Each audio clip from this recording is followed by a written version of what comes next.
Dear friends and dear viewers, warm welcome. Дорогие друзья, дорогие зрители, добро пожаловать на канал «Созидательное общество». Мы продолжаем наши международные дискуссии, которые продолжают тему Всемирной конференции «Время правды», глобальный кризис «Время правды», которая произошла 4 декабря этого года, и которая собрала очень огромную просто аудиторию зрителей, спикеров. И это правда то, что Созидательное общество смогло организовать на одной платформе таких выдающихся зрителей и спикеров. Поэтому это правда, что это замечательное просто событие, которое организовали сами волонтеры, сами люди, для людей, ради людей. И на этой конференции мы организовали и обсудили очень важные, насущные проблемы для всего сообщества людей. И также озвучили все проблемы климатического изменения и реальный выход из этой ситуации. Поэтому сегодня, во время нашего сегодняшнего беседы, мы также будем продолжим раскрывать темы, которые были подняты и озвучены на международной конференции. И эти проблемы, которые очень важны на самом деле для жизни всех людей. А поэтому позвольте, пожалуйста, еще представить вам соведущую сегодняшнего дискуссионного собрания. Это Катерина. Поэтому, пожалуйста, передаю тебе вопрос. Спасибо большое, Константин. Спасибо дорогим гостям за то, что присоединились к нам сегодня. Для наших зрителей хочу сказать несколько слов о наших сегодняшних спикерах, участниках нашей дискуссии. С нами Ниненда Киньонга из Танзании. Она исследователь и преподаватель в вопросах экологии и стабильного развития. Добро пожаловать. Также с нами Андрей Придня. Он из Канады, архитектор корпоративных решений. Добро пожаловать, Андрей. Еще с нами сегодня Сильвия Мараоне. Она присоединилась к нам на это чудесное обсуждение. Она из Боснии и Герцеговины, является координатором итальянской общественной организации «Ипсия». Большое спасибо, что присоединились к нам сегодня. Также с нами сегодня Альмира Наилова из Республики Казахстан. Она юрист. Она тоже поделится своим опытом. И также с нами доктор Сурендер Кумар из Индии, преподаватель стипендиальной программы лидерства в общественном здравоохранении из Мельбурнского университета, Австралия. Добро пожаловать. Дорогие спикеры, мы начнем наше обсуждение буквально через несколько минут, а перед этим я хотела бы всех пригласить посмотреть короткое видео. Это короткий ролик, нарезка фрагментов конференции, на которой спикеры делились важнейшей информацией с людьми. Это, знаете, буквально такой большой трейлер, который поможет нам глубже окунуться в атмосферу, которая была 4 декабря, и вспомнить, что обсуждалось, какие темы поднимались спикерами. Давайте вместе посмотрим видеоролик.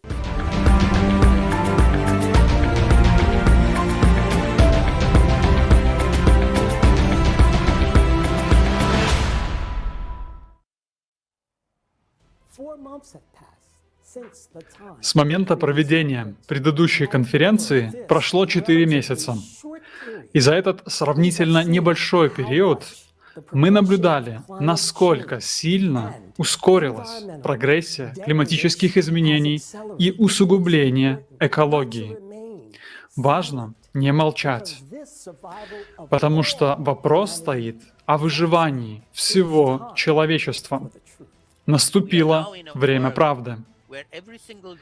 Сейчас мы живем в мире, в котором каждый день где-то на планете происходит экстремальное климатическое событие, которая бьет очередной рекорд применительно к данной местности. Наводнение в Европе этим летом или аномальная жара на западе Северной Америки этим же летом. Оба этих экстремальных события были вызваны весьма необычными реакциями струйного течения, которые климатические модели не смогли спрогнозировать. В зоне бедствия я всегда слышу, как люди говорят: «Я никогда не думал, что это случится со мной», но они всегда удивлены. Вы можете себе представить, в каком подавленном состоянии вы будете, если потеряете все, чем владеете, если будете наблюдать, как люди, которых вы любите, борются за выживание, страдают или умирают. Мы должны понять, что мы один народ на одной планете, и мы должны вместе решать эти проблемы. Мы не можем возлагать это на наших лидеров, которые показали, что они не справляются с этой задачей. Лидеры считают себя лидерами своей страны, их не заботит весь остальной мир.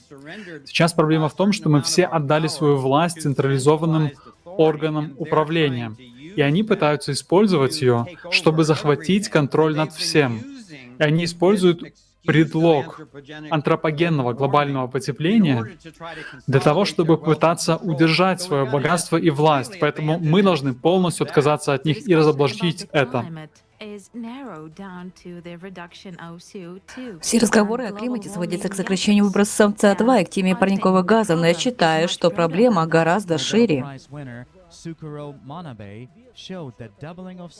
Лауреат Нобелевской премии Сакура Манабе показал, что при удвоении концентрации СО2 температура без учета водяного пара повышается на 1,3 градуса, а при учете влагосодержания на 2,3 градуса. То есть ее рост идет почти в 2 раза быстрее. Антропогенное глобальное потепление — это грандиозная научная афера 20-го столетия.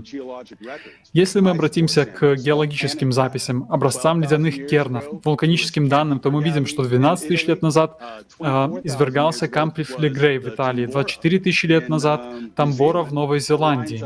Все в точности соответствует циклу.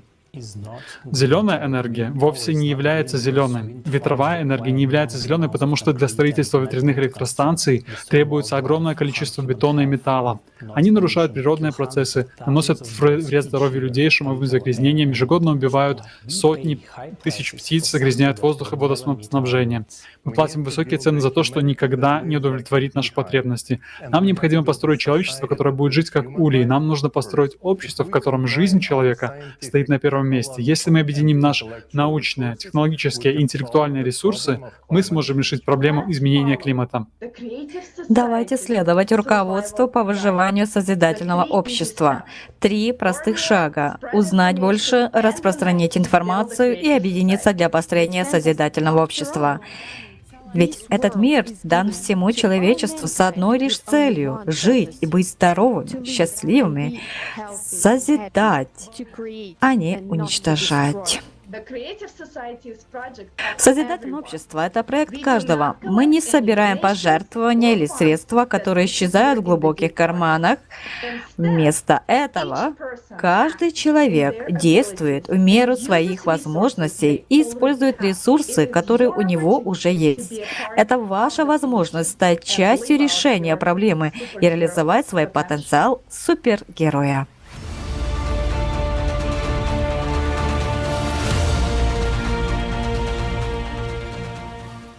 Thank you very much. And let's begin our today's Большое discussion. спасибо за это видео и фрагменты из конференции. Давайте продолжим нашу дискуссию. И, естественно, хотелось бы обратиться к нашим сегодняшним спикерам. Дорогие друзья, пожалуйста, поделитесь вот обратной связью. Что именно вас так впечатлило на конференции «Глобальный кризис и время правды»?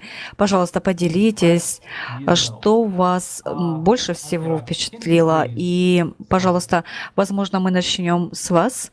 Здравствуйте, дорогие друзья. Во-первых, я хочу благодарить организаторов данной встречи за предоставленную возможность поучаствовать в настоящей дискуссии. На самом деле, то, что мы с вами делаем, говорим о конференции, делимся своими впечатлениями, это очень важно.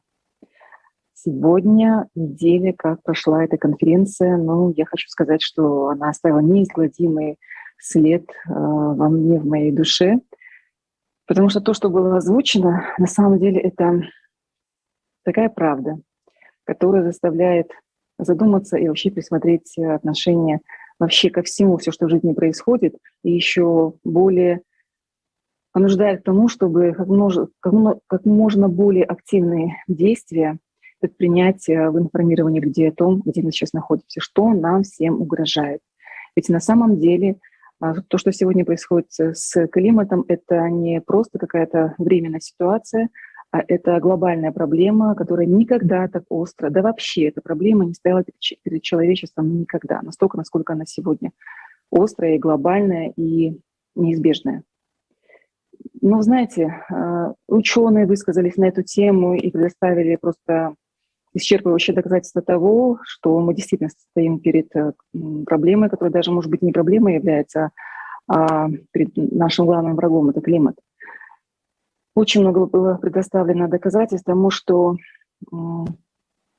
период цикличности, в котором сегодня мы находимся, подходим к пику этого цикла, и, соответственно, возникают такие необратимые изменения и в космосе, которые влияют на нашу Землю, что нам действительно сейчас необходимо объединяться для того, чтобы человечеству были даны возможности для того, чтобы противостоять этим изменениям. Ведь вопрос стоит настолько остро, ну и просто я бы сказала, что острее даже некуда, потому что мы на самом деле можем быть уничтожены, все наше человечество. Но, знаете, друзья, я бы хотела обратить внимание еще на такой факт. Я для себя извлекла еще такой вывод, что когда мы говорим о глобальном кризисе, да, ведь такая передача и называется, точнее конференция «Глобальный кризис. Время правды», до меня еще дошло то, что глобальный кризис происходит еще и в умах людей. Это не просто то, что связано с экологией, климатом, это в умах людей происходит глобальный кризис. Почему? Потому что вот та информация, которую я услышала, что как эксплуатируются дети, какая эксплуатация, рабский труд детский сейчас начинает возрастать, что существуют фермы, на которых поселяют девочек, которых принудительно оплодотворяют и рожденных детей продают, вот это говорит о глобальном кризисе в наших умах. Я не знаю, что должно еще произойти среди нас для того, чтобы обратить внимание вот на такие проблемы. И возможно ли вообще назвать наше человечество по-настоящему цивилизацией, если происходят вот такие вот факты? Это бесчеловечные вещи. И когда они были озвучены, я об этом не знала. И сразу скажу честно, я об этом не знала. И когда эти факты были озвучены, ну, на самом деле сдержать слезы было невозможно. Это вопиющие факты бесчеловечности, которым мы, люди, позволяем существовать. И то, что сейчас происходит с климатом, это еще одна, еще более глобальная проблема, которая должна заставить каждого задуматься над тем, как мы живем. И имеем ли мы право вообще относиться друг к другу так бесчеловечно, как это есть на самом деле. Ведь та правда, которая была озвучена, это правда настоящая, и ее уже не повернешь вспять. Ее невозможно опровергнуть, потому что это правда, которая действительно была озвучена в результате огромного труда тысяч людей, которые находили информацию, находили факты и предоставили на этой конференции. И на самом деле было доказано то, что мы находимся в одном шаге от пропасти. И вот, друзья, я считаю, что более красноречиво в качестве, наверное, мнения о том, что на самом деле происходит, было бы привести пример Игоря Михайловича Данилова, озвученный им в передаче «Будущее. Это касается каждого». Позвольте, я буквально зачитаю. Я думаю, что этот пример, он вообще не оставит никаких сомнений в том, насколько мы действительно сейчас являемся заложниками проблем с климатом, но мы можем выйти из этой ситуации, если мы действительно объединимся, если мы действительно создадим тот формат созидательного общества, который позволит нам, объединившись плечом к лицу, плечом к плечу, выйти из этого ада, из этого катастрофичного состояния всего человечества. И в том числе позволит решить те проблемы, которых я озвучила. Это бесчеловечное отношение друг к другу. Потому что формация созидательного общества — это прежде всего объединение людей, которые полны желания изменить в корне наше общество.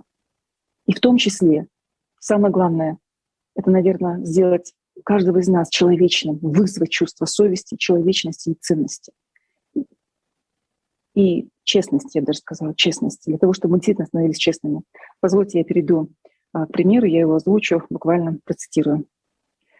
Мы все люди находимся в одной лодке. Мы плывем по реке, а впереди водопад. И для того, чтобы мы не упали с этого водопада, Нам надо всем вместе объединиться и грести в противоположную сторону. Мы сможем выплыть, сможем выжить, но только в том случае, если мы все вместе будем грести, не перекладывая свое весло на других, потому что это наша жизнь, и мы должны за нее бороться. И от того, как мы с вами гребем, зависит будущее наших детей. Ради них, если не хотите ради себя, ради своих знакомых и близких, ради своих друзей любимых, давайте грести. Но грести надо вместе и в одну сторону. И тогда у нас будет шанс. Вот такой простой пример, который говорит о том, что нельзя перекладывать ответственность на другого. Надо самому браться за весла и грести в ту сторону, в которой нас ждет прекрасное будущее, по-настоящему прекрасное будущее, где мы по-настоящему люди друг другу, где счастье, свет и радость в каждой семье, где счастливые глаза ребенка, добрые, полные радости глаза матери, которая видит своего счастливого, довольного, сытого ребенка.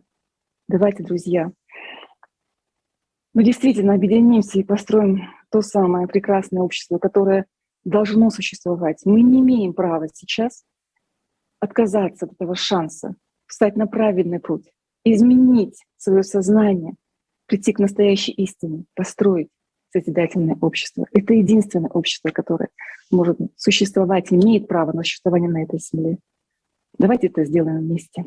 Спасибо. Thank you so much. Thank you so much, Almira. The quote that you shared. Большое спасибо, Альмира. Да, цитата, которую вы зачитали, она просто удивительна. Знаете, как говорится, если мы объединимся, мы выстоим, если разъединимся, мы упадем. Действительно, это фундаментальный, ключевой пункт всего, что мы делаем, всех взаимодействий, всего общения, всех отношений, которые мы выстраиваем здесь, в этом мире. Большое спасибо за то, что поделились вашим вдохновляющим мнением, вашим видением. А сейчас хочу передать слово доктор Сурендер Кумар. Я знаю, что вы, доктор, непосредственно участвовали в подготовке конференции, вы участвовали в переводах. Пожалуйста, поделитесь своей обратной связью, своим видением процесса и самой конференции. Какая информация больше всего вас вдохновила? Отлично. Отвечая на ваш вопрос, действительно, это чудесный опыт быть в контакте, в общении с такой чудесной группой, с таким коллективом, как Созидательное общество. Это было больше, чем просто командная работа, потому что мы собрали вместе свой опыт. Мы вложили это все в общий процесс перед конференцией, во время конференции и после нее.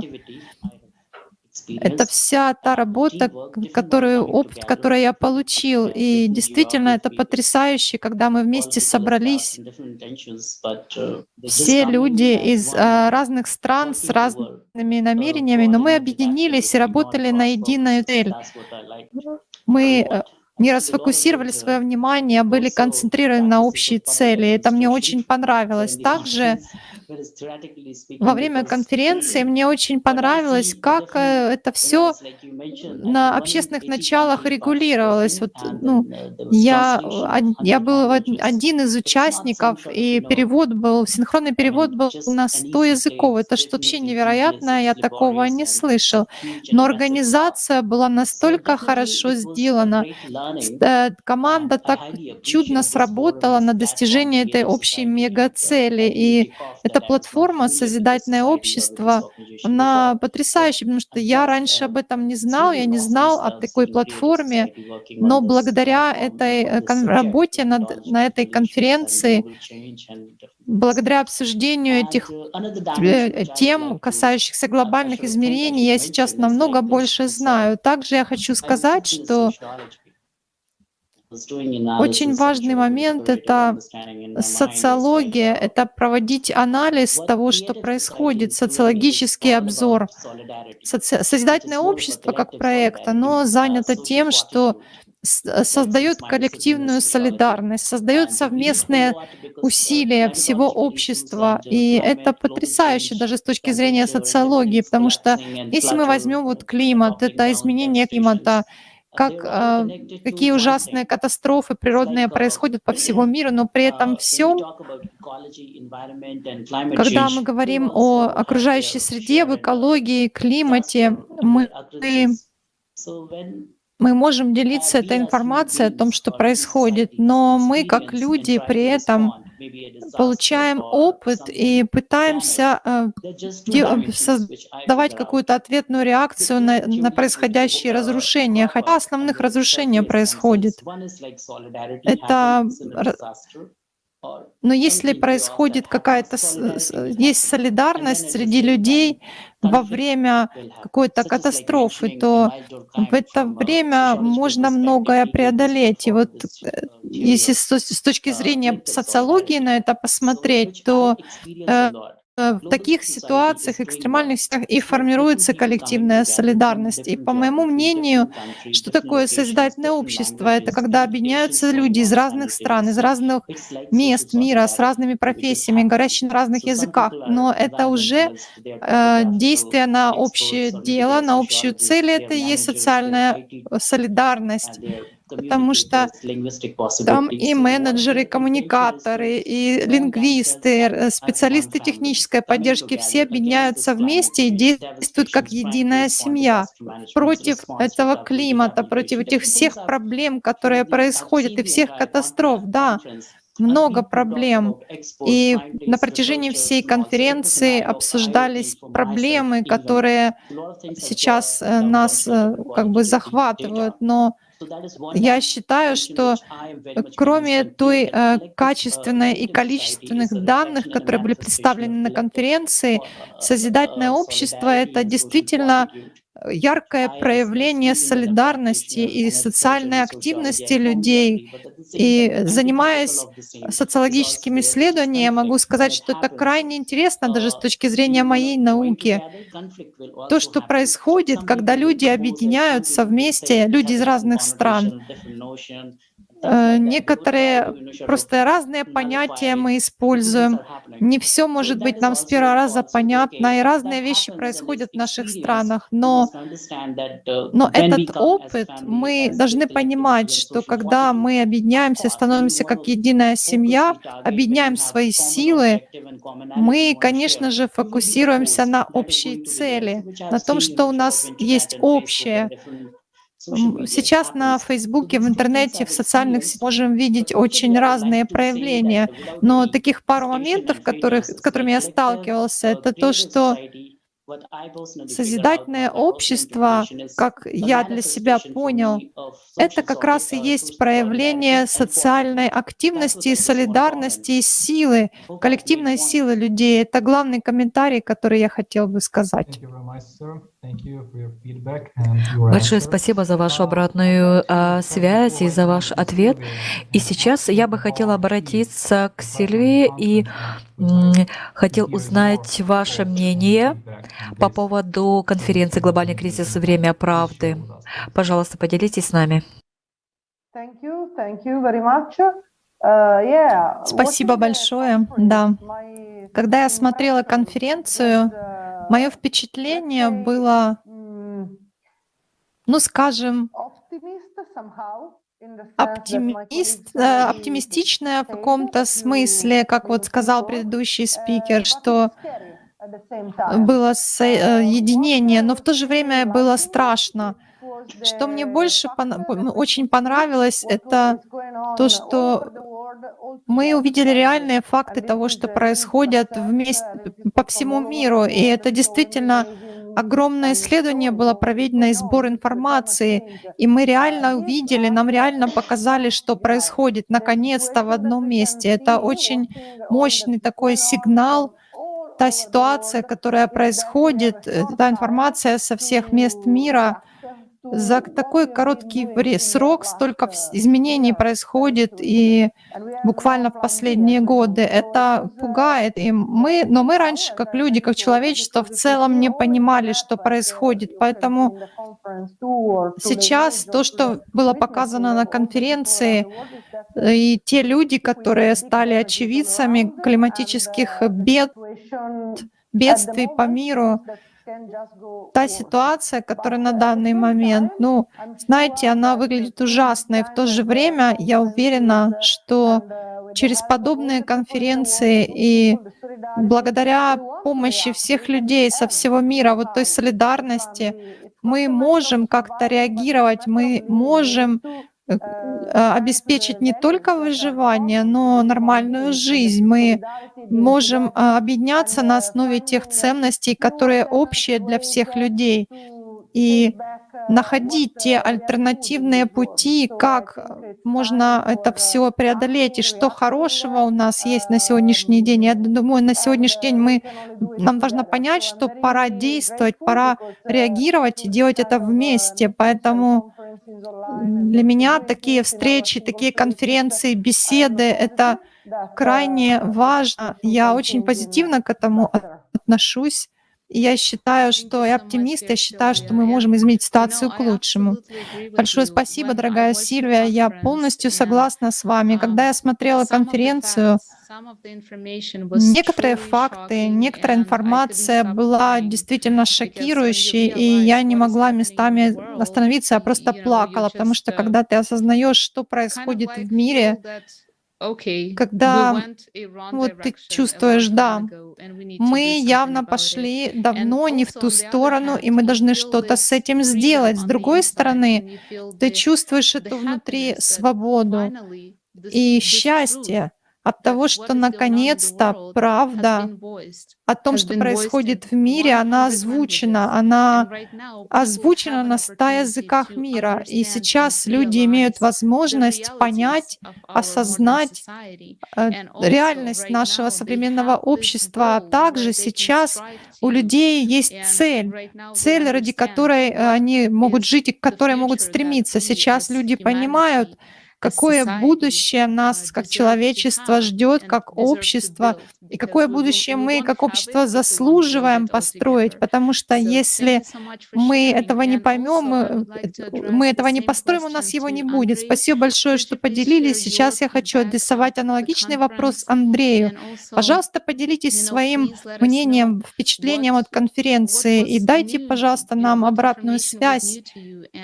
Какая информация была для вас новой, возможно, незнакомой, и что вы поняли после просмотра этого 12-часового изумительного события? Спасибо за приглашение участвовать в этом замечательном диалоге.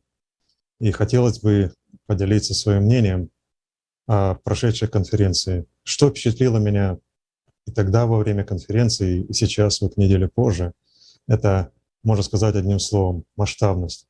И эта масштабность, она проявляется и проявлялась буквально во всем. Масштабность предстоящих событий в экономике, в политике, в климате, изменения, которые происходят, и масштабность задач, которые стоит перед человечеством, чтобы все это преодолеть. Масштабность представленной информации. Некоторые спикеры представляли буквально десятки лет информации, которой они занимались, изучали, была представлена в этой информации. Масштабность проведения самой конференции. Огромное количество стран, которые приняло участие в трансляции. Огромное количество языков. И мне довелось участвовать в технической команде, которая занималась трансляцией на различные языки этой конференции. И мне, как техническому специалисту в области информационных технологий, абсолютно точно понятна масштабность и грандиозность и сложность задачи, которая стояла перед буквально всеми участниками этой конференции. И благодаря тому, что люди объединились вместе для блага, для всеобщего блага, забыв о себе, и участвовали в этом на едином дыхании. Опять же, это все это дело относится к масштабности всего этого происходящего. И благодаря такому вот единению, что все были вместе на единой волне, все работали слаженно, как единый механизм, как единый организм. И удалось эту конференцию провести замечательно. Информация, которая была предоставлена, конечно же, некоторые факты были очень шокирующие. И не хотелось бы, конечно, повторять их опять, но опять же говорить о том, что масштабность всего этого, масштабность даже падения морали, которая в нашем обществе сейчас произошла, это все вместе как бы объединяется. Но на хорошей ноте, чтобы как бы пришло такое сознание во время конференции, это то, что в принципе, хотя перед нами стоит огромные, грандиозные, масштабные задачи, но достичь их не так уж и сложно.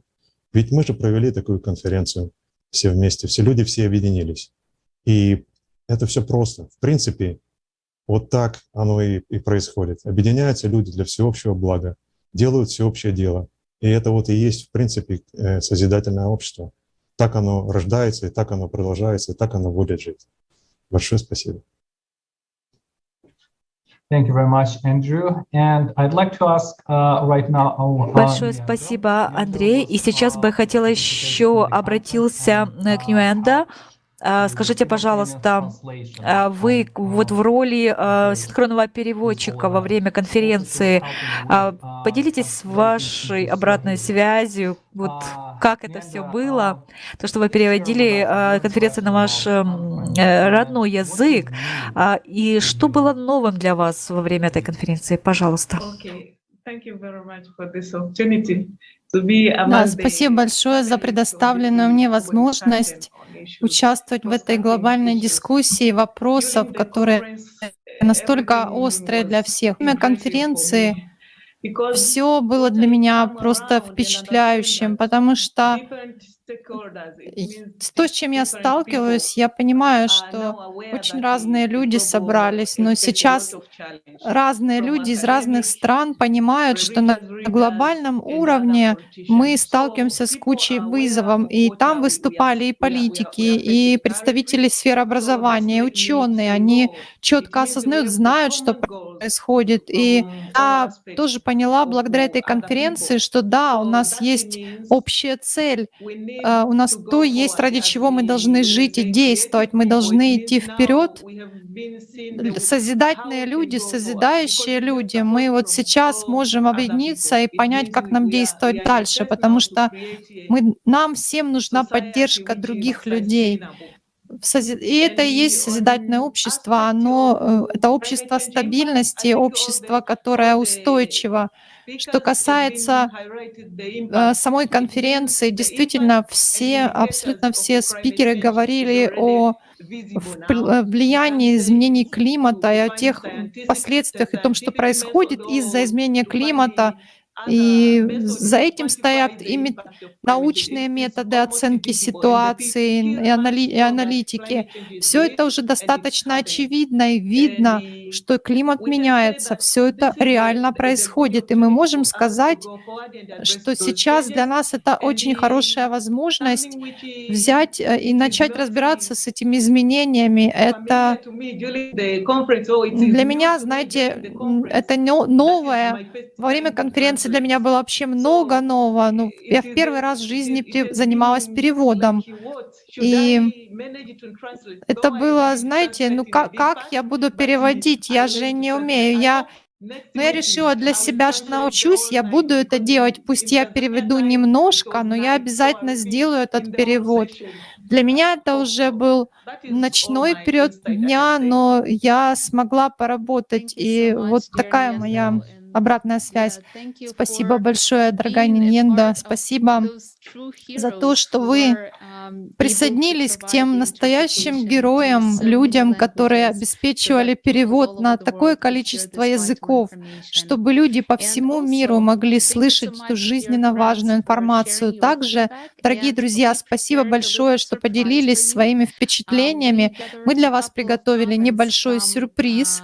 Мы собрали несколько комментариев от нашей аудитории. Люди прокомментировали в чате во время конференции. Я хочу зачитать буквально пару комментариев, которые особо вдохновляющие, которыми стоит с вами поделиться, потому что, знаете, они как бы полностью отвечают тому, о чем вы только что сказали. Первый комментарий, он достаточно короткий, но, мне кажется, приятно и радостно его слышать, что наша сила огромна, наш потенциал бесконечный. если мы объединены. Давайте вместе это сделаем, давайте построим нашу мечту вместе. Это как раз то, что вы только что говорили, друзья. И мне кажется, комментарий такой маленький, но он описывает то, что мы, как люди, на что мы способны, если мы объединяемся все вместе. Еще комментарий такой: большая благодарность всей команде, которая это организовала. Это потрясающая работа, проведенная тысячами волонтеров по всему миру. Она показывает, сколько всего мы можем достичь, если мы будем действовать в объединении. Ключ. Да, видите, единение, единство — это та основа, тот фундамент, который нам открывает наш огромный внутренний потенциал. И он делает возможным все. Еще один комментарий, который я хотела бы зачитать, звучит так. Отличная работа, огромная работа была сделана в создании конференции. И это делается всего-навсего волонтерами. Волонтеры, которые 12 часов подряд работают, отложили свою частную личную жизнь. И благодаря этому они работали для того, чтобы информировать всех. Большое спасибо за ваши усилия, за вашу силу, за ваше время, за вашу чудесную работу. Отличная работа. Я надеюсь, что эта информация достигнет всех и изменит мышление людей и то, как они чувствуют, чтобы мы все могли объединиться, быть вместе и помочь нашей планете восстановиться, возродиться. Люблю вас всех. Я думаю, это потрясающие, вдохновляющие комментарии, и мы просто не могли ими не поделиться. А сейчас я хотела бы передать слово Константину, потому что я знаю, что у него есть очень интересный вопрос, возможно, немножко острый для того, чтобы на него ответить, но, пожалуйста, Константин. Да, спасибо, Катя. Первый вопрос, который я бы хотел озвучить, да, это достаточно острый, может быть, вопрос по поводу созидательного общества.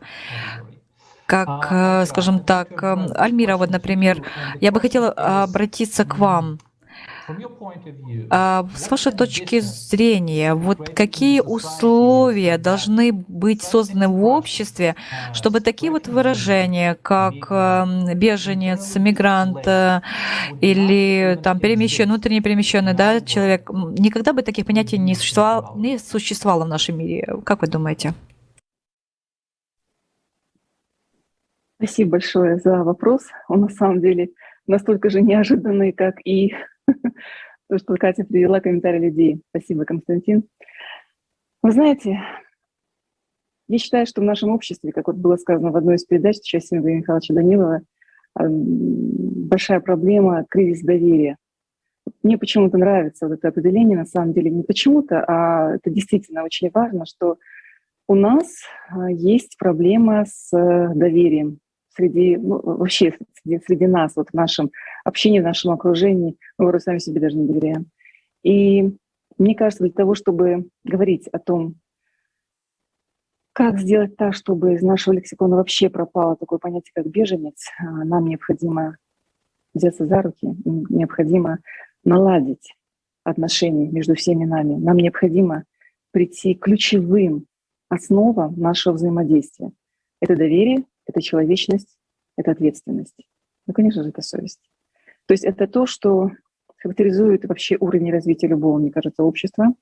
И понятное дело, что пока мы находимся в таком формате, как в потребительском формате, такие важные, ценные качества, они отсутствуют. И я вот считаю, что беженец, вот само вообще понятие беженца — это клеймо на нашем обществе. И для того, чтобы избежать, нам на самом деле необходимо принять самую главную правду о том, что мы должны жить как люди, мы должны протянуть друг другу руку помощи, мы должны доверять, и мы должны сделать так, чтобы основы нравственности были первичными в нашем обществе. И я считаю, что вот наше решение, наше общее решение именно людей об изменении формата непременно придет к тому, что любые ограничения, которые были между нами, они изменятся. То есть, скажем так, руководителям государств придется принять волю тех людей, которые объединятся и примут решение жить по другим правилам, жить так, чтобы у нас не было разделений, ограничений. Нам необходимо все-таки в основу положить самое главное — это ценить жизнь человека. И вот почему основа созидательного общества, о которых мы говорим, как об основе проекта «Созидательное общество», это самое важное. Пока мы не поймем, что в основе развития общества, вообще в основе любого общества, любого государства даже должен быть заложен самый главный фундамент — это ценность жизни человека. Вот до тех пор такие понятия, как беженец, эксплуатация и все прочее негативное, что с этим связано, оно будет присутствовать. Поэтому я считаю, что самое главное — это необходимо заложить вот такой базис, это принять за основу ценность жизни как высшую ценность. И в этом случае непременно, и то, о чем я говорила, это и честность, это и доверие. Вот все эти факторы вместе, они позволят искоренить такое отвратительное понятие, как беженцы и прочее.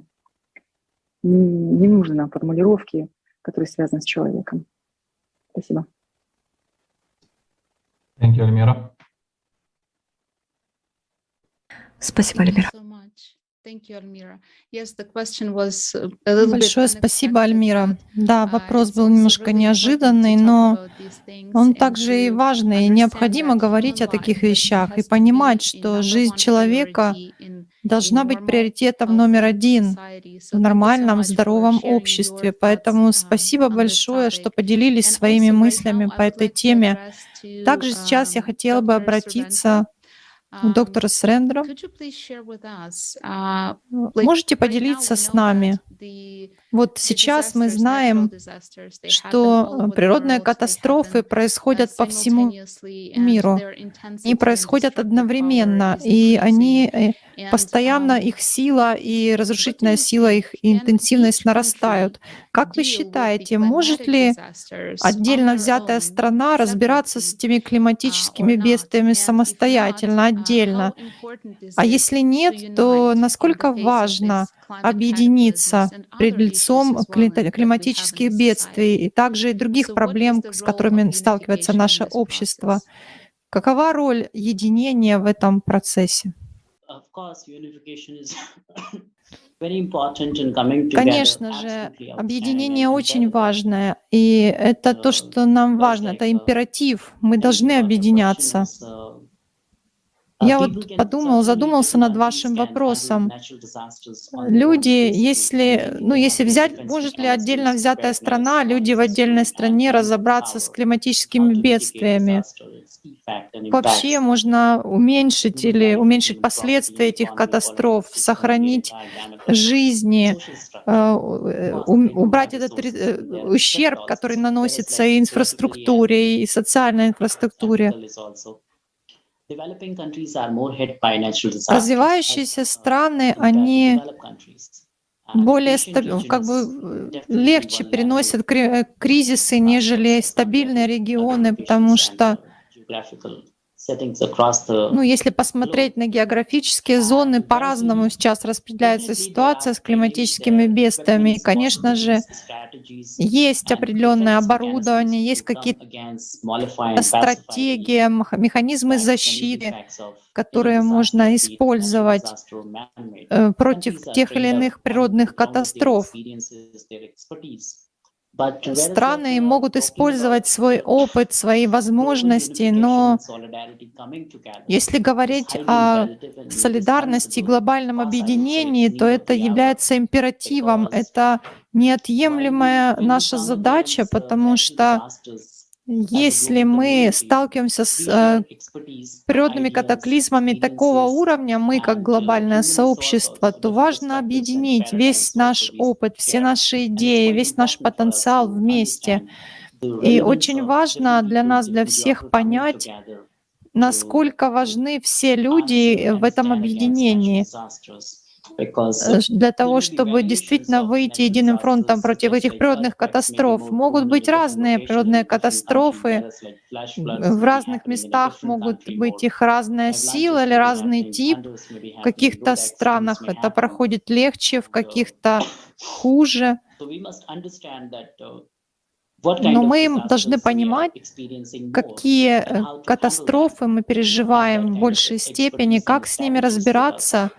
И если нет такого опыта у нас или стратегии, то, возможно, у другой страны есть такой опыт, и она может поделиться им с нами, какими-то своими стандартами, процедурами, как поступать в таких ситуациях. Но при этом очень важно, что объединение, солидарность, вот взяться за руки — это крайне важно, потому что в ходе природных катастроф мы можем, конечно же, подготовиться согласно каким-то научным методологиям, объединиться, проанализировать данные, как поступать в той или иной ситуации, но люди должны быть в центре внимания, то есть не столько технология, не столько сама эта катастрофа или те разрушения, которые несутся. Да, конечно, это важно, с этим как-то разбираться, но социальные вопросы важнее. Люди должны быть в центре внимания, то есть объединение и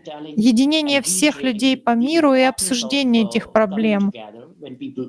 Очень важно объединяться.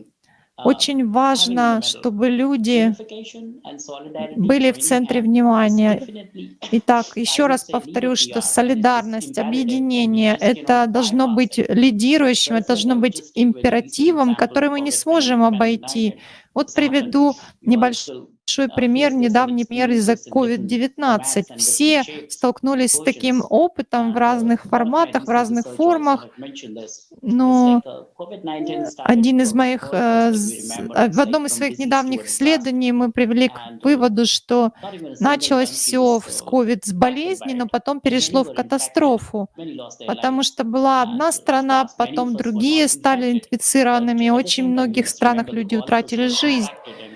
В то же время нам нужно продолжать помнить, что продолжается эта эпидемия, и действительно вот во время ковида мы видели, что тоже есть объединение, есть ситуации, когда люди объединялись и помогали друг другу. Даже если взять развивающиеся страны, они говорят на разных языках, но они смогли объединяться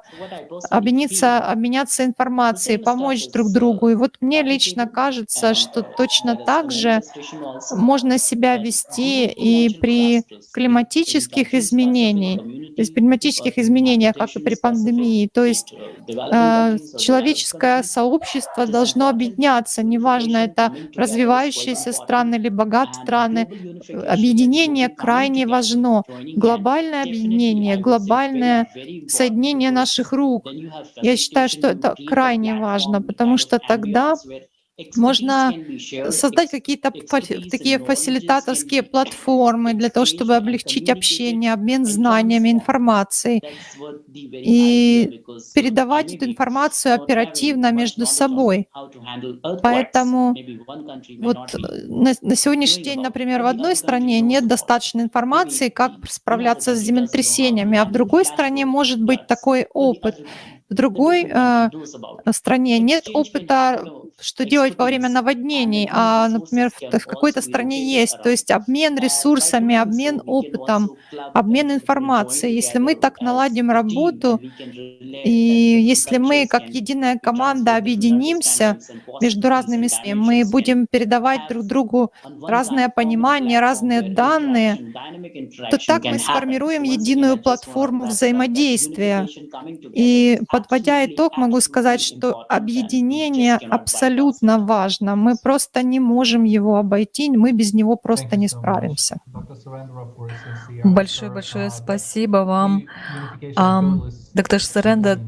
Действительно, мы полностью вас тоже поддерживаем в этом отношении, что объединение людей — это единственное, что может помочь сегодня справиться с этой проблемой. И сейчас я бы хотел передать слово Сильвии и задать такой вот вопрос. Сильвия, я знаю, что вы помогаете людям на протяжении вот всей своей работы, да, и насколько важно вот поднимать вот эту осознанность в людях. И, пожалуйста, поделитесь вашим опытом, как вы помогаете людям. Спасибо.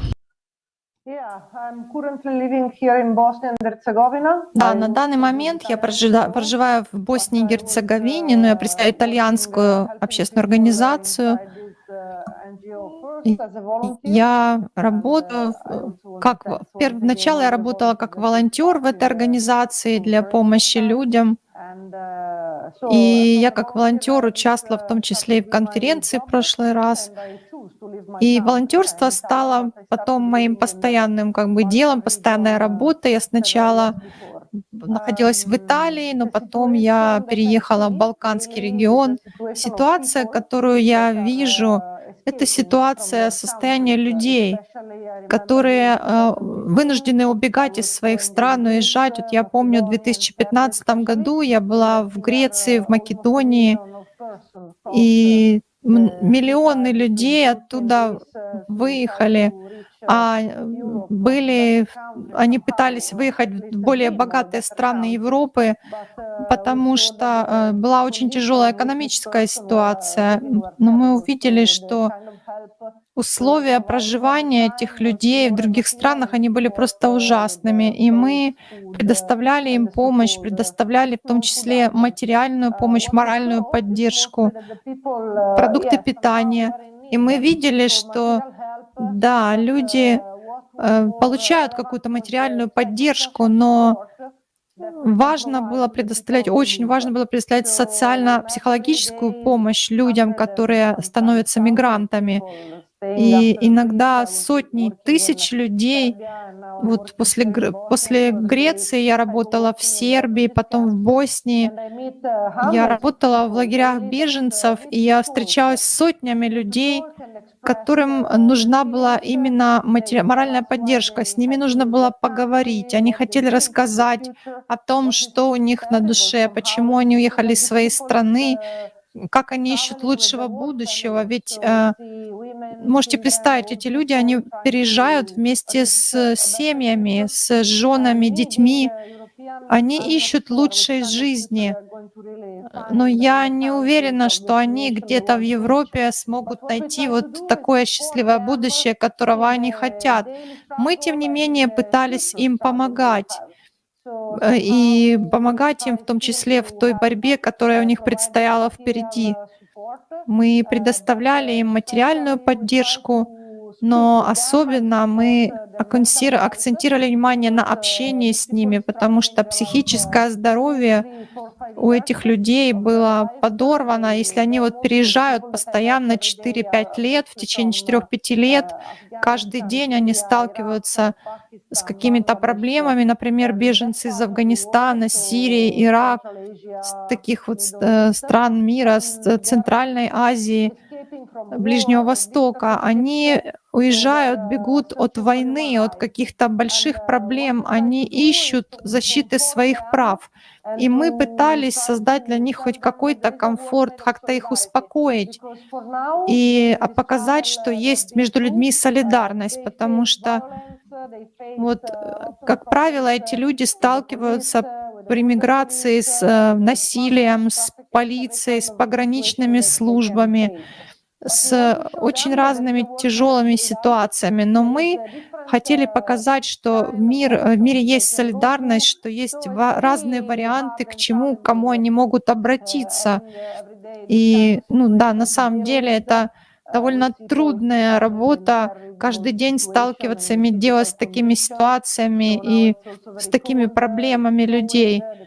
Кроме того, сейчас уже зима, сейчас холодно, есть снегопады, и мы очень надеемся, что как-то эти люди выживут, что, знаете, ужасно думать, что эти люди поехали для того, чтобы найти лучшую жизнь, а в итоге найдут худшую. Для меня, знаете, даже если у тебя есть европейский паспорт, это большая разница от того, где кто живет. Даже если они Ну, вот посмотреть, мы не выбираем, где мы рождаемся. Кто-то родился в Индии, кто-то родился в Европе. И вот это искусственное разделение, мы на него не заслуживаем. Возвращаясь еще к теме кризиса, глобального кризиса, с которым мы столкнулись, это действительно пугающе, потому что в будущем большинству людей придется переезжать из своих стран уже не от военных действий, а от климатической ситуации. И это будут люди, которые будут бежать от климатических катастроф. Мы ожидаем, что будут тысячи или миллионы людей, которые будут покидать свои страны, переезжать сначала из городов в сельскую местность, а потом в другие страны. И нам нужно всерьез задуматься о том, что мы стоим на пороге этих серьезных катастроф, и при этих всех ситуациях нам нужно этого постараться избежать как можно раньше. Спасибо. Спасибо, Сильвия, спасибо большое за то, что вы сказали об этих фактах и поделились своим опытом, реальным опытом из своей жизни. На самом деле, на данный момент, вот после того, как послушали вас и посмотрели конференцию, всех их уважаемых гостей послушали сегодня, я сейчас вот понимаю, что на сегодняшний день, как никогда ранее, настала пора для нас построить, создать новое общество. Нам необходимо обеспечить безопасность каждого человека на планете Земля, особенно когда, с учетом того, что мы понимаем, насколько нарастают катаклизмы и что то, что сейчас происходит, нам никак не поможет никто. Нам необходимо объединиться, нам необходимо создать обеспечить эту солидарность в первую очередь и, конечно же, помнить о том, что мы люди. Как вот вы сказали, Сильвия, единственная разница между нами сейчас — это паспорта. А кто создал эти паспорта и разделения? Это сделали люди. Сейчас нам нужно думать об альтернативе, о другом формате общества, в котором каждый человек на планете будет цениться, его жизнь будет на первом месте. А тогда, после нашего объединения, мы уже сможем привнести все решения, как сделать наш мир лучшим местом для жизни. Спасибо большое за то, что поделились. Хочу теперь задать следующий вопрос Андрею. Я знаю, поскольку вы работаете в технической отрасли, хочу задать вопрос, насколько важно глубоко копать, углубляться в проблему, в какой-то вопрос, понимать и видеть корень проблемы, и как этот глубокий анализ может нам помочь преодолеть все трудности, которые мы сейчас переживаем и которые нас ждут в ближайшем будущем. Да, конечно. Ну, в технических вопросах, да, одно из самых, может быть, даже самое важное положение — это определить, в чем заключается проблема. Когда это произошло, то уже что-то изменить или отремонтировать или улучшить, становится понятно, что надо делать. И вот эта вот конференция, которая прошла, она как раз и показала все проблемы, все тупики, в которые мы попали, которые происходят. И теперь нам уже становится понятным, что надо делать. И, конечно же, в первую очередь это объединение людей, объединение для всеобщего блага, имея в виду, что ценность жизни человека, она самая-самая ценная. Нету ничего более ценного, чем жизнь человека.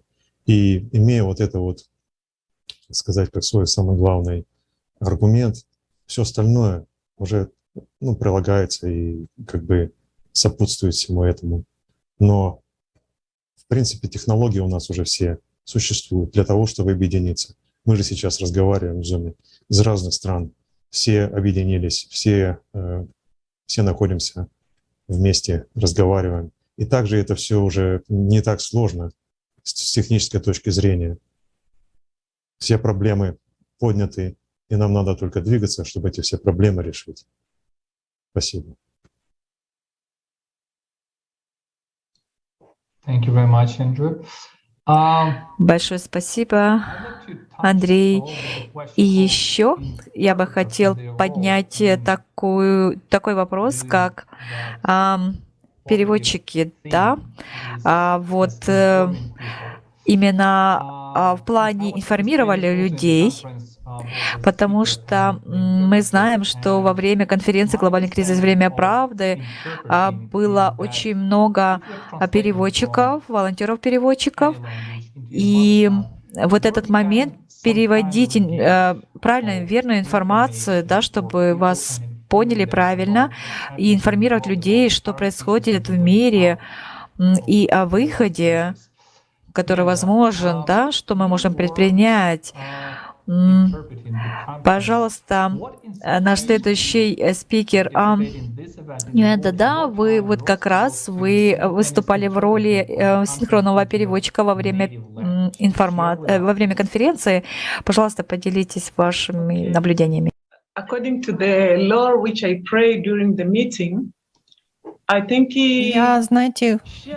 Я молилась Господу, и я очень рада была той возможности делиться информацией с людьми. Я говорила так, как будто я разговаривала со своими близкими, со своим сообществом. Для меня, для моей общины это очень чудесная возможность, потому что они могут вообще может, они не поняли в цельности эту проблему, но они получили информацию о том, что сейчас происходит, и это очень важно. Это дает потенциал им для более глубокого понимания. Вопросы климата, вопрос изменения климата, другие вопросы, вот такие темы, как стабильный город, стабильные города, стабильные сообщества. То есть передать такую информацию людям очень важно, чтобы они понимали, что происходит. Потому что, например, кто-то может думать, что изменение климата на меня никак не влияет, они в моем регионе не происходят, и им может быть все равно. Но когда человек слышит эту информацию на своем родном языке, ему легче понять, что реально происходит и что можно делать для того, чтобы планета стала лучше, чтобы применить какие-то адаптационные механизмы, и чтобы мы могли наш мир сохранить, потому что у нас нет какой-то планеты Б, на которую мы можем переселиться. Поэтому для меня перевод — это способ действия, могу так сказать. Спасибо, Ниньенда. А как, на ваш взгляд, как изменится ситуация, если каждый человек начнет действовать? Потому что вот вы сказали, что это дало возможность людям действовать. И вот как вы думаете, вот если бы каждый человек в мире начал что-то делать, начал действовать, что-то применять свои навыки на практике, что бы это принесло миру в целом? Считаю, что если все будут знать, какая у них ответственность по защите всех, мы можем помнить, что да, когда я знаю что-то, я должен действовать. Если я знаю, например, что нужно защищать природу, я должен это делать. Если я знаю, что надо созидать, творить мир, безопасность, избегать конфликтов, это значит, что уже играет роль, вы уже играете роль в этом общем процессе. Спасибо большое. И у нас еще есть комментарий, который мы прочли под нашей трансляцией конференции. Хотела бы зачитать этот комментарий, он не длинный. И потом я, наверное, задам вопрос вам, дорогие друзья. Комментарий следующий. Привнесение осознанности, знания и включение всех людей по максимуму — это необходимость нашего момента для того, чтобы преодолеть проблему. Вопрос будет следующий к вам. Как вы думаете, что каждый человек может сделать прямо сейчас у себя на месте, чтобы распространить эту информацию, распространить осознанность, осведомленность людей о том, что происходит в мире, о конференции, которая прошла 4 декабря, о проекте созидательного общества? И почему лично вы считаете, что Созидательное общество жизненно необходимо нам сейчас, как человечеству. Кто бы хотел ответить первым? Maybe Almira, go ahead. Thank you. Может быть, Альмира? Пожалуйста. Да, спасибо. На самом деле это такой прекрасный вопрос, который говорит прежде всего о том, что, наверное, люди уже начинают готовиться к тому, чтобы все-таки рассказывать о конференции созидательном обществе, потому что, видимо, это связано с тем, что внутренний отклик у людей пошел.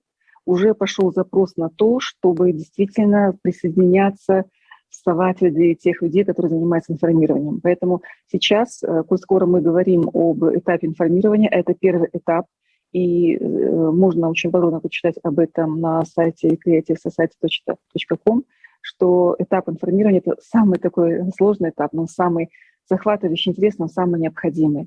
И вот как раз-таки, отвечая на первую часть вопроса, я могу сказать, что такое глобальное информирование любыми способами и средствами. Ну, конечно же, сейчас самый распространенный способ информирования — это социальные сети. Вот это способ, на самом деле, который бьет в точку.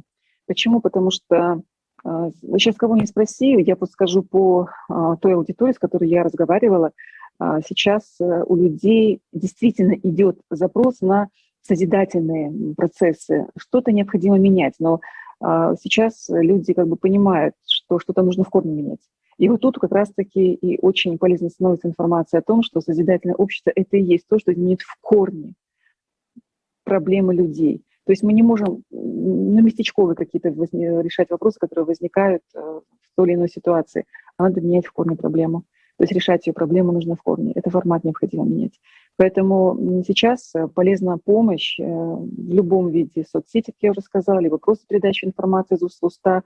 Это интервью, это соцопросы, которые, кстати, говорят, в Казахстане постоянно проводим социальные опросы и спрашиваем у людей, в каком обществе они хотели бы жить. И когда они начинают развивать эту тему, мы переходим уже и к информированию о конференции, и о прошедшей в июле, и о прошедшей вот неделю назад, 4 декабря. И самое интересное то, что люди совершенно с таким, знаете, как бы с большим интересом слушают об этом и понимают, что да, действительно, мы пока внутри наши отношения не изменим, вот не придадим им вектор созидательный, мы не изменим вообще положение нашего человечества, в принципе, не только в одной стране, а вообще в целом, в международном масштабе. И что касается второй части вопроса, Катюш, можете повторить? Как я это забыла? Yes, so why do you personally think that creative Да, society вторая часть is right вопроса. now Почему vital вы for all лично of us? считаете, что сейчас созидательное общество нам жизненно необходимо? Да, спасибо, Катюш. И вот как раз-таки, когда мы разговариваем с людьми, рассказываем им о формате созидательного общества, вот ни одного не было еще повторяющегося ответа на вопрос о том, что необходимо нам действительно менять формат и строить созидательное общество, потому что это единственный формат, где высшей ценностью признается жизнь человека. Я считаю, что проблема нашего сегодняшнего формата именно в том, что не человек во главе угла, а деньги и товарно-денежные отношения. Поэтому нам необходимо, жизненно необходимо формировать именно вот такое направление, такой вектор развития, чтобы действительно в основе была жизнь человека, сам человек, его интересы, его жизнь, самое ценное, что у нас есть. И вот только в этом случае мы сможем противостоять всем тем вызовам климатическим, в частности, которые сегодня происходят, потому что мы сможем объединиться вот на этой основе, взяв себе на вооружение то, что жизнь человека самая ценная, поскольку каждый человек же ценит свою жизнь, правильно, ценит жизнь своих близких, потом друзей, но самое главное, в основе же своя жизнь. Это любого человека спроси, он об этом скажет. Он может сколько угодно говорить о том, что да, он такой альтруист, он за человечество, но он прежде всего будет думать о себе.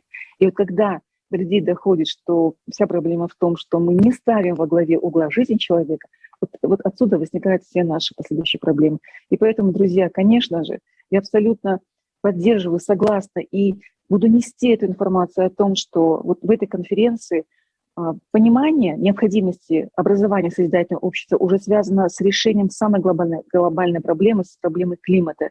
И вот здесь значимость проекта, значимость реализации идеи построения созидательного общества еще больше стала явным и необходимым. Поэтому, друзья, созидательное общество — это то, что может изменить вектор жизни каждого человека. Это на самом деле жизненная необходимость. Это единственное то, что позволит кардинально изменить ход исторических событий. Тот формат, в котором мы действительно должны начать жить, хотя бы просто потому, что об этом всегда говорили наши пророки. Спасибо. Thank you very much, Альмира. Thank you. Доктор Саренбро, Большое спасибо, Альмира, большое спасибо. И, доктор Саренбро, тоже бы хотели обратиться к вам с вопросом.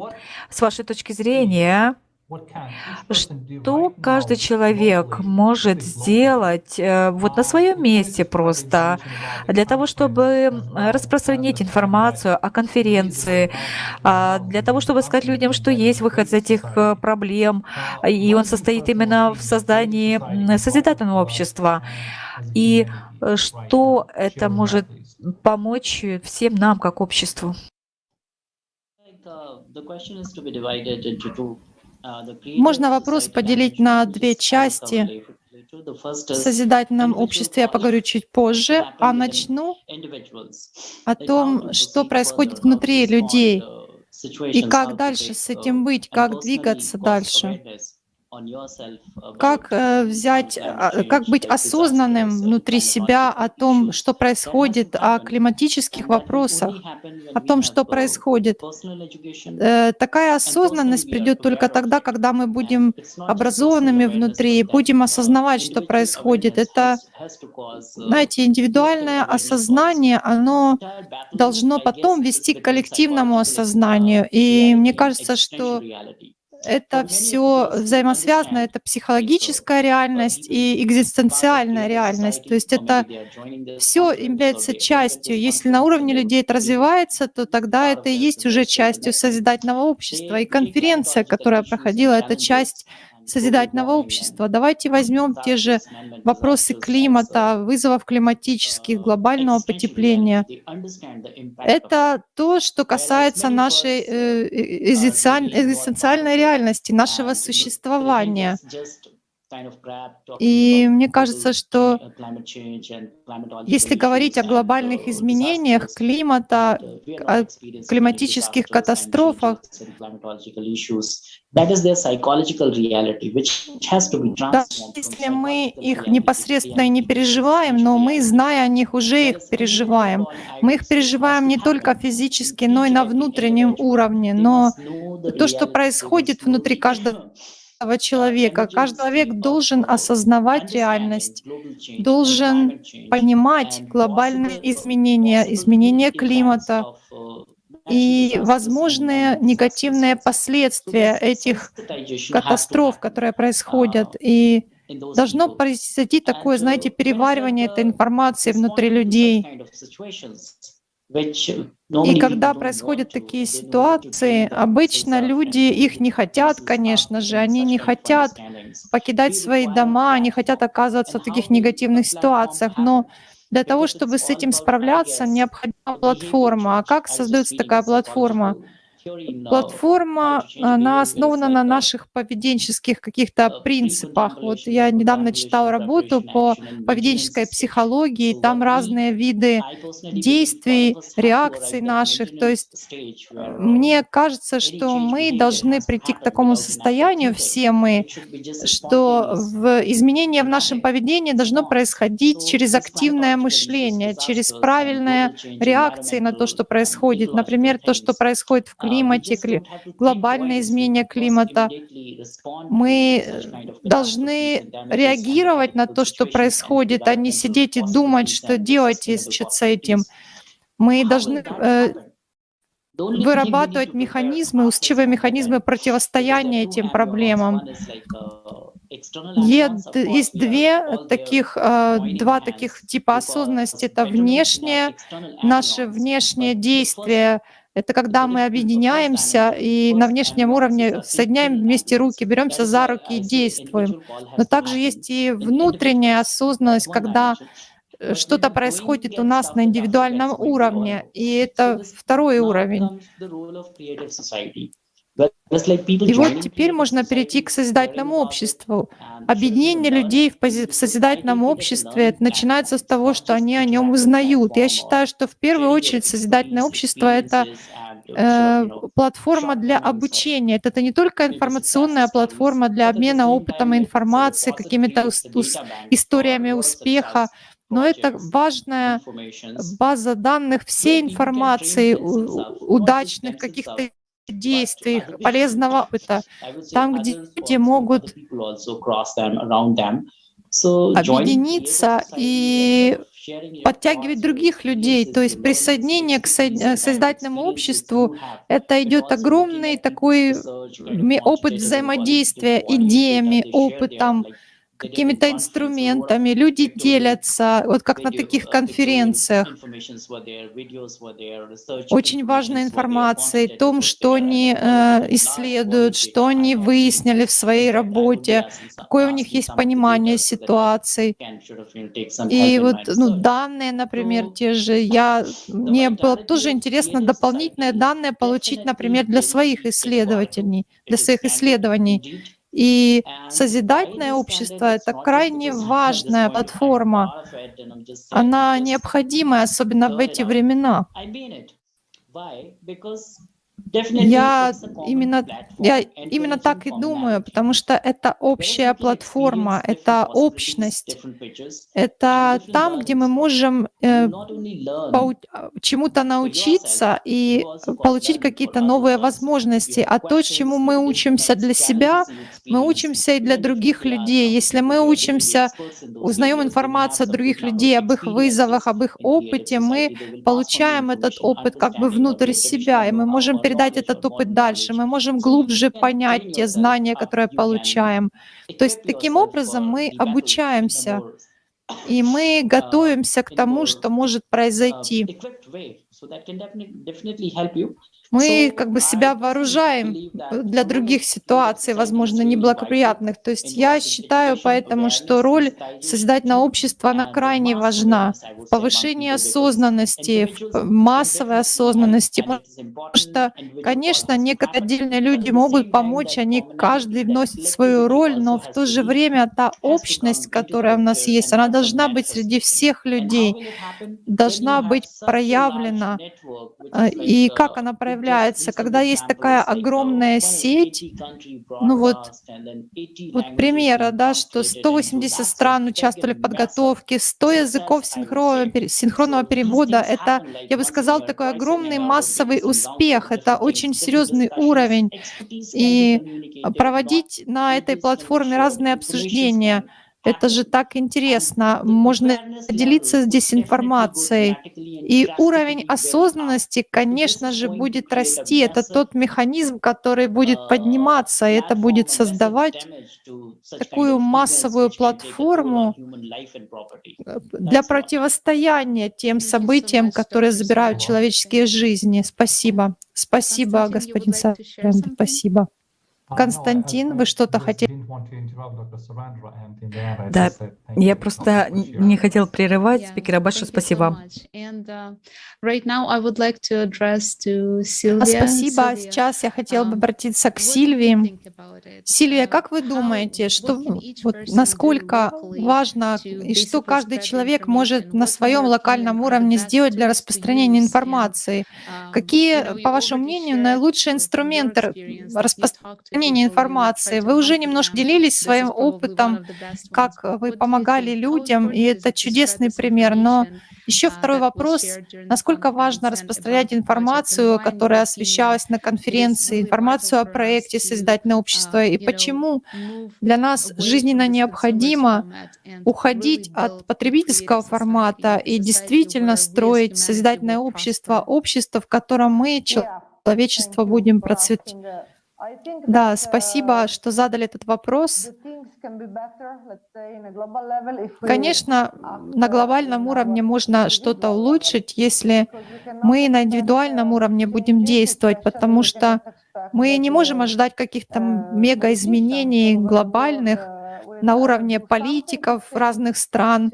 Не можем ожидать, что они как-то изменят эту ситуацию, в которой мы все находимся. Считаю, что изменения начинаются с тех наших личных изменений, которые мы можем делать. То есть наше отношение к окружающей среде, наш выбор, как действовать, как работать, например, как в мусор сортировать или выбрасывать, как сократить количество пластика, которое мы используем, или же как мы можем выбирать, например, не употреблять какие-то продукты питания, не употреблять какие-то продукты с ГМО. Мы можем выбрать что-то, не использовать с определенных ферм, где неправильные методы производства, вредные.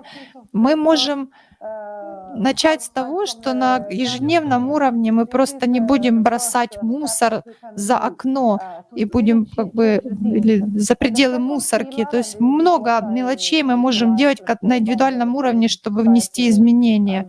И, конечно же, я хочу сказать и о созидательном обществе. Сама идея началась с той важной фазы, с такого важного посыла, что свобода человека, ценность жизни человека — такие важнейшие основы. И это образование, это обучение, не только обучение молодых людей, но всех людей. И, возможно, есть какие-то поколения, которые еще этого не понимают, но сейчас может быть, люди этого не понимают, но ведь нашими действиями сейчас мы влияем на будущее, а то, что делалось в прошлом, влияет на нашу жизнь сейчас. Поэтому я очень рада, что есть такой проект, как «Созидательное общество», что у нас есть возможность собираться на этой платформе, делиться своими идеями, и я буду делать все возможное, чтобы это построить как можно быстрее. Да, спасибо большое вам. И сейчас хотелось бы задать вопрос Андрею. На ваше мнение, да, что каждый человек может сделать на своем месте для того, чтобы распространить информацию о конференции, и почему вы считаете, что созидательное общество — это единственный выход для всех нас? Пожалуйста, поделитесь вашим мнением. Спасибо, Константин. Да, самое главное, что каждый человек может сделать в нынешней ситуации, это просто не молчать и начать говорить, начать распространять информацию о том, что созидательное общество — это общество, которое нам нужно построить. Я хочу привести личный пример. Тот факт, что я принял решение не молчать и начать распространять информацию среди своих друзей и знакомых, привело к тому, что один телевизионный канал в Канаде решил присоединиться к трансляциям и показывать конференции в полном формате. И они делали это в течение года несколько раз. И что еще замечательно, это то, что в нынешнюю конференцию второй канал профессиональный присоединился из Молдавии, и они тоже транслировали эту передачу в полном объеме. И наверняка ведь это кто-то, кто просто решил не молчать и начать говорить, распространять информацию. А люди откликаются. И это другие спикеры тоже отмечали, что люди откликаются на эту информацию, она всем близка. Каждый хочет жить на самом деле в созидательном обществе. Каждый хочет жить в обществе, где жизнь человека — это самая главная ценность. И я тоже хочу сказать, что в принципе мы все живем в потребительском обществе, в потребительского формата, и все мы видим, к чему мы пришли, к чему мы идем. И в принципе это все запущено на самоуничтожение. Ничего хорошего не предвидится в таком формате.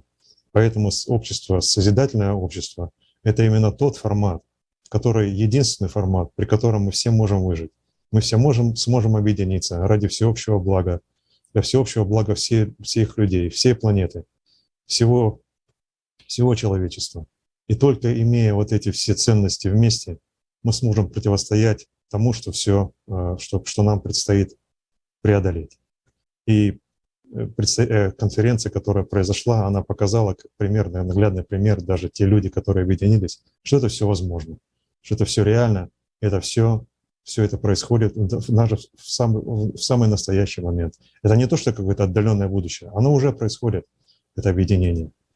И Так мы все вместе преодолеем все, все мы вместе построим созидательное общество. Благодарю. Thank you very much. Thank you so much, Спасибо. Andrei. Thank you for sharing this really inspiring example. Большое спасибо, Андрей, за то, что поделились этими вдохновляющими примерами.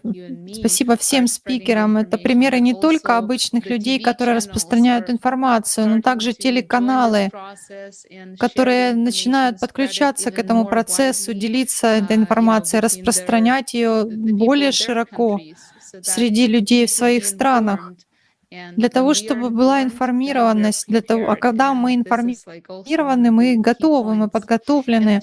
Это один из ключевых моментов также. Дорогая Мьенда, пожалуйста, поделитесь своим мнением и своим видением, что каждый человек может сделать на локальном уровне для распространения информации, для того, чтобы была эта осознанность, осведомленность людей, чтобы люди были информированы о том, что есть чудесный выход, чудесное решение — это созидательное общество.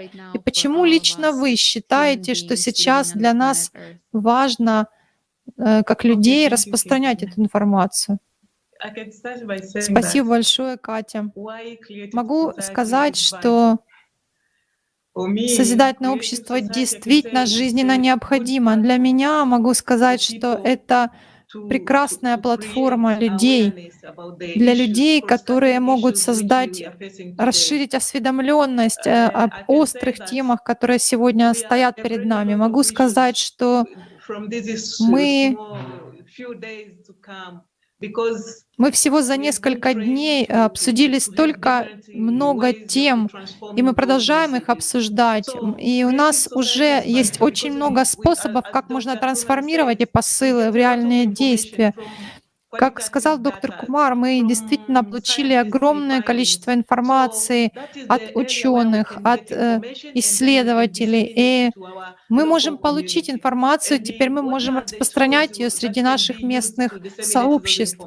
А какие инструменты могут быть для распространения информации? Ну, думаю, что наилучший инструмент — это социальные сети, для того, чтобы распространять это как на локальном уровне, так и на любом другом. Я знаю, что созидательное общество активно участвует в социальных сетях. Социальных сетей избежать на сегодняшний день нельзя, потому что это важный активный источник информации. Если их использовать, то через социальные сети информация может достичь масс людей, в том числе в развивающихся странах. Это можно проводить в том числе и в форме круглых столов, каких-то семинаров на локальном уровне. Это тоже отличные инструменты. И это такая вот технология, современные технологии, которые можно использовать. Такое мое мнение. Большое спасибо за ваше мнение.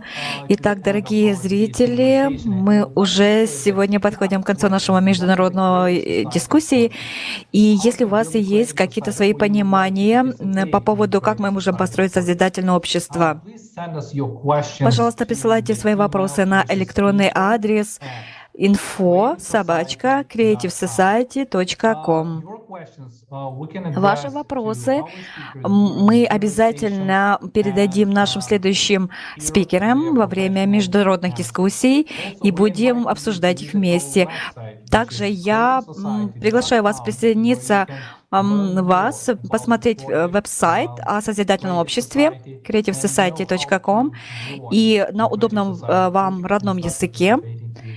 И, пожалуйста, вы также можете принять участие, просто нажать кнопочку «Присоединиться» и, скажем так, в любой роли, которая удобна для вас принять участие. Да, большое спасибо, Константин, что делились этой информацией. Хочу поблагодарить всех наших спикеров за активное участие в этой чудесной беседе. Спасибо, что поделились своим видением, своим опытом с нами и с нашими зрителями. Это было удивительно. Большое вам спасибо. Мы хотим пригласить всех зрителей, всех людей мира посмотреть конференцию, которая прошла 4 декабря «Глобальный кризис. Время правды». Это событие действительно открывает глаза на информацию. Информация, которая там была озвучена, она, конечно, вызывает боль, но это реальность, в которой находится наш мир на сегодняшний день. И после того, как мы ее посмотрим, узнаем, мы получаем шанс построить мир, в котором мы хотим жить. Мы хотим даже просто понять, мы хотим оставить все как есть, или мы объединимся, сделаем эту солидарность, протянем друг другу руки и объединим эти усилия для того, чтобы построить удивительный мир, в котором человек сможет развиваться, процветать и счастливо жить, так, как мы все можем и хотим, и стремимся. Большое спасибо и до встречи на новых международных обсуждениях по проекту «Созидательное общество» на канале «Созидательное общество».